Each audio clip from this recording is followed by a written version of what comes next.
గ్రామ వార్డు సచివాలయాల రేషనలైజేషన్ పై కమిటీ వేసి సర్వీస్ నిబంధనలు రూపొందిస్తామని మంత్రి డోలా బాల వీరాంజనేయ స్వామి తెలిపారు. రేషనలైజేషన్ పై గ్రామ వార్డు సచివాలయ ఉద్యోగ సంఘాలతో మంత్రి డోలా చర్చలు జరిపారు. రేషనలైజేషన్ అంశంపై అధికారుల కమిటీ పరిశీలిస్తుందని, రేషనలైజేషన్ ప్రక్రియతో కొందరిని తొలగిస్తారన్న అపోహలు వద్దని మంత్రి సూచించారు.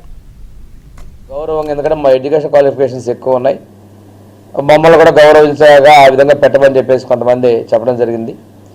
కొంతమంది డిపార్ట్మెంట్స్ నుంచి చేంజెస్ కూడా అడిగారు.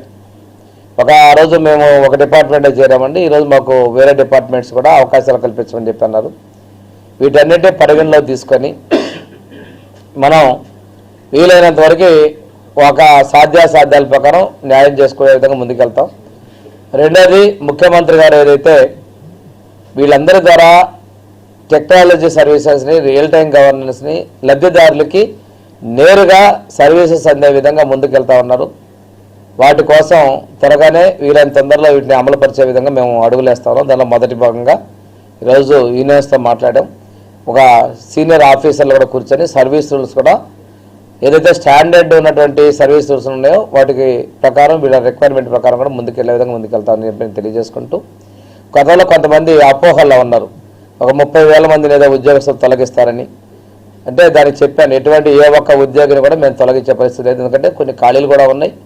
కొన్ని చోట్ల డిపార్ట్మెంట్లో మాకు ఇంకా అదనంగా అవసరం ఉంది. మెడికల్ అండ్ హెల్త్ అనే డిపార్ట్మెంట్లో వాటికి కూడా తీసుకుంటే ఆల్రెడీ మెడికల్ అండ్ హెల్త్ ఉన్న ఎంప్లాయీస్ తోటి ఆ భర్తీ చేసే పరిస్థితి ఉంది. షార్టేజ్ ఉన్నదని కూడా కొత్తగా నియమించకుండా ఒక ఎగ్జిస్టింగ్ నుంచి స్టాఫ్ నింపుకునే పరిస్థితులు ఉన్నాయి.